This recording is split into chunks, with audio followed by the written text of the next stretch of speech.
I loved a blog post of one of your writings, how I raised an $11 million seed at the first time female solo founder for a biotech moonshot. So I really like loved the honesty and vulnerability, but then also like kind of the more so kind of call to action. You know what I mean? Like, hey, like, if I'm doing this, like y'all can be too, you know what I mean? I know that you have specific, kind of things in yourself. And the reason why you got this, you said your advantages were fundraising, you had a neuroscience background and stuff, but like, how does womanhood, gender play a role in kind of these founding, because you are the first, but then I'm assuming, and then through your writing, you've said you want to kind of open this up to more and more people. So how does womanhood, gender play a role, especially in circles like Silicon Valley and startups, and then moving forward, but then also how do you, democratize and make it more egalitarian? So not just women, but then also maybe lower class, lower income, all those other kind of things that people are pushing for.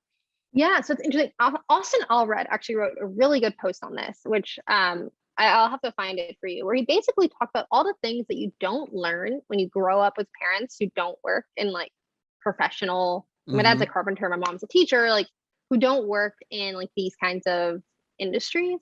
Sure. That are like little secrets that like are tells if you're like in the know or not, right? So my speech, like I changed my speech pattern is like kind of how I talk, but it's also like patterned a bit on when I first moved here, I listened to literally every single Y Combinator podcast because I wanted to learn the like what intelligence and competency sounded like, and also I was like learning all the background of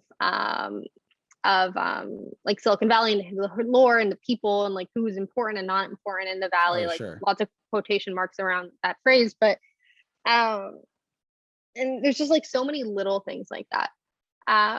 So that was like one that was honestly what caused me the most pain over the last like 2 years, and it still causes me pain. Like the problem is now, I was just talking to somebody about this actually, like one of my things I'm most nervous about this next stage of the company is that I have to go and raise money from like I now understand like the seed series A, like Silicon Valley thing. I know what they look for. I don't like what they look for always, but I can, if I can suck it up a little bit, I can do that thing.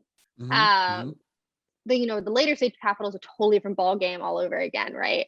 And it's a lot of it's like not insider in terms of like the fraudulent sense, but insider in terms of like you get drinks with the person and they whisper about doing a deal and like this and this person are friends, and you go get beers with them as a founder. And like, you often don't get opportunities to do it as a woman because they're always like nervous about like cross signals and things like that. Like, and also it's just like, it's hard to be in that scenario without it bleeding, especially when you're like a mid-20s woman, right? Sure.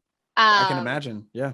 And so then you like miss these opportunities. Actually, like I mean, this is a little bit of a side. I came forward about like a prominent aging guy, Aubrey de Grey, who's definitely not a great person. And a lot of women have like dealt with this in the aging field and unfortunately haven't spoken up before me and Laura did, or haven't had like the ability to speak up before Laura and I did. But like that was like a very calculated thing. It's like I did it because it was right, because I knew I'd hate myself forever if I found out that like it happens again, or we thought it there was like some reason to believe it like it was. But it's also like now I have a little bit of a warning sign above my head, like, is Celine going to accuse me of a harassment if I like go and hang out? And like, of course I won't, right? Like, but the thing is, like, people don't understand. There's not like there's just an awkwardness about all these conversations. Like, hitting on somebody isn't harassment necessarily, right? It's like a series of like variables that like come in together that like lead to that. Absolutely. But they don't even want to risk it, right? Because like their career is more important. Like, it's just like it's difficult to think about. So then you just get kind of like, blocked off. Right. And we're still in the transitionary period between that old kind of paradigm and then a new paradigm, which seems like it at least is more respectful, more out in front, more honest, and is at least going against some of those tendencies of the past.